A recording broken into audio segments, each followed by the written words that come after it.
Many students here in North Carolina aren't actually from North Carolina. Out-of-state licenses like this one you see here may not do any good when you go to vote. Joins us live now from Boston with more on the runners. Shawna. Ever since 2013, the meaning behind the Boston Marathon has changed. People are no longer just running for themselves anymore. Instead, there's a whole bunch of motivational factors that are pushing them to that finish line. These deadly attacks in Brussels have had a worldwide impact. And in Boston, we're even starting to feel it. That's more than 3,400 miles away. Students are now wondering whether or not they should even consider studying abroad. Right now, I'm about 100 yards away from the Boston Marathon finish line, and you can see the crowd right now going crazy. The runners have been going now for about 5 hours, and as they cross that finish line, you can tell they are exhausted. It is now the second day here at the New Hampshire Student Primary Convention, where we just heard from Governor Chris Christie. He delivered his stance on tenure and also sex trafficking. We still have 3 more Republican candidates coming up later, so make sure you stick with us to see who they are. Now, despite the recent attacks in Belgium, students are not letting fear get in the way of traveling the world. Now, this heat wave down here in Texas is slowly moving its way up to Boston. Let's take a look at our part of the neighborhood. The wait is finally over for members of the Mashpee Wampanoag tribe, including myself. Last week, ground was broken for the resort casino that is to come in Taunton, Mass. This will be Massachusetts' 3rd casino and is expected to be open by 2017. Some students are feeling the burn. Others want to make America great again.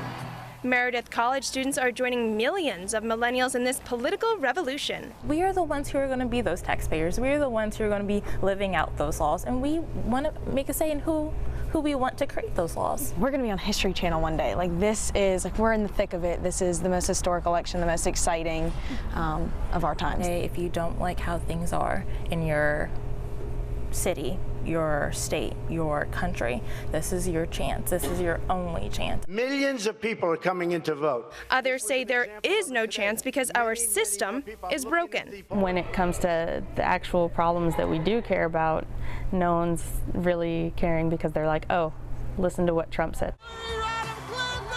Others believe it's not just the system that's at fault. The size of the millennial generation is the same size as the baby boomer generation, so it's a huge part, but they just don't vote as much. In addition, the new voter ID law might be discouraging some from participating.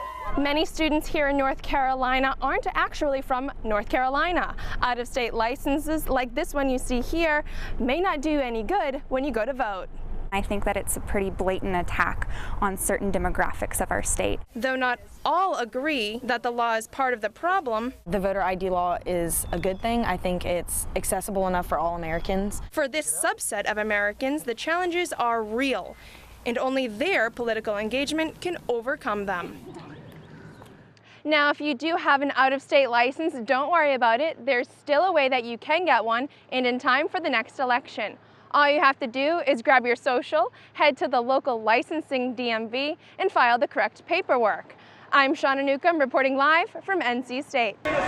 Just keep running through the sweat, through the pain, through the tears. My training was going fine up until mid-January, and then I developed a left heel stress fracture. The next day, my right knee started hurting. So now I run with 2 different braces. One's for my left heel, and the other one's for my right knee. As long as I cross the finish line, that's all I care about. Rosa Chu is training for the Boston Marathon, but she's facing more than just physical challenges. I myself have went through a very personal trauma. Almost 6 months into my pregnancy, there was a medical error. Rosa lost her twins, but she isn't letting that set her back. Now she's training for her 2 current children and the ones that are no longer here. This is a tribute to all 4 kids. I've always wanted to do something for them, so it had to be something big. 1, 2, 3. The Islamic State claims responsibility for yet another attack, this time in Brussels. The fear created overseas is also felt here in the States. It does kind of scare me because what if I had graduated maybe like a year later, like I could have been there. But study abroad programs are not stopping students from going wherever they so choose. There's safety in numbers, and so when you go somewhere, be smart with who you're going out with, be careful, and we give those tips to students regardless of where they're going. And students are not letting fear get in the way of traveling the world. I tend not to let fear guide my decisions, so I feel like no one should let that interfere with their schooling and their education. I think the one thing to tell students is that you should still keep traveling. You should be alert and take caution, but you shouldn't let these attacks instill fear in you. Now, I have traveled multiple times out of the country, and so I agree with those students who say, just go for it. Of course, you are going to have to be a little bit more aware of your surroundings. For Suffolk in the City, I'm Shawna Newcomb, NECN. Who says a Republican can't win over a blue state? Donald Trump is trying one voter, one signature at a time, starting here in the small town of Tyngsboro, Massachusetts. I love Massachusetts. I love it. Why do they always say that a Republican can't win Massachusetts? I think we can. You know why? I think the Democrats are so sick and tired of watching our country lose that they're going to vote for the Republican if this is the one. I really believe. His stance on immigration, I tend to agree with a lot. They're illegal immigrants. They're here illegally. You can't deport 11 million people from the country, but the ones that are here and that are committing crimes and that have prior records should be deported. I believe we should build the wall. I think that it's important for people to go through the system legally, and we have to do it the right way. Many spectators actually left during the rally in reaction to Trump's anchor baby comment. How can somebody coming in illegally, lying down, having a baby, congratulations, citizen?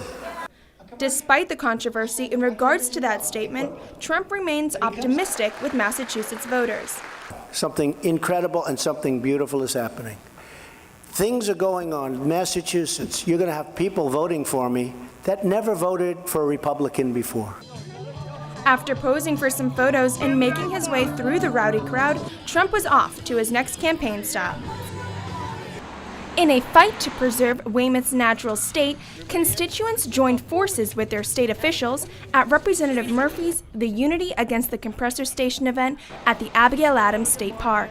Spectra Energy, a Houston-based energy company, plans to expand its Algonquin and maritime pipelines through the North Weymouth community as a means to meet their increasing natural gas demand. What looks to be a long road ahead does not deter Representative James Murphy from moving Weymouth to Spectra's list of alternative sites. Persistence pays off. Things don't happen overnight. It's not a 1 or 2 meeting project and all of a sudden you walk away, everything will be okay. Unifying events like today is exactly what the town needs. Having something like this gets the attention of the state administration to help us in that battle with this federal agency that we're up against here. Being a member of the Quincy delegation, I work very closely with Representative Murphy, and it's an important issue, I think, for the whole South Shore. So to come down to Weymouth this morning and show that we're united at the State House fighting against this, I think is very important. Located just behind me, as you can see, is the basin of the Fall River Bridge here in North Weymouth, which is the proposed site for the compressor station. Although the Spectra Energy Company says that it would not pose a threat to the environment or to the well-being of the residents here in Weymouth, many locals today seem to disagree. If there was to be a compressor station here, I think the home values would definitely go down. They are loud, they produce benzene, which causes cancer. It would definitely just be a public health hazard. The health impacts of a compressor station, or any industry or business of that matter, really means a lot to me because I'm concerned about my children's health. To put this type of a compressor station down in that area just complexes the whole matter. We don't like what's down there now. This only adds to it. Representative Murphy is determined to uphold Weymouth resident Mary Toomey's fight to keep Weymouth beautiful. And I promise her, even as a candidate, that I would continue what she started years ago along with my friends here in government. That's a promise I continue to keep today. But why exactly does Spectra want to come to Weymouth? It's a matter of financing, and this is the cheaper way out. It's easier if they put it near their lines rather than in a different location. Although FERC has never denied the assembly of a compressor station on any site in the past, Town Councilor Becky Haw remains optimistic. I want us to be the ones who finally make our federal government finally stand up and say no for the people. Who's ready for a political revolution? Suffolk University students are, and they just keep pouring in. Democrat Bernie Sanders is sticking to his promise, free college tuition. Although popular amongst millennials, opinions about whether or not this plan can actually be achieved are split down the middle.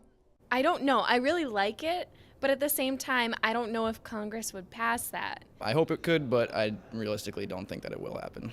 I believe his aim is to get all of the revenue from taxes from people with higher incomes. It's not just everybody's salary and everybody's income, which would be ridiculous. But I think it could be achievable, and I do agree and like the idea. I hope he can, but it's going to take more than just like, oh, we'll raise taxes and then college will be free.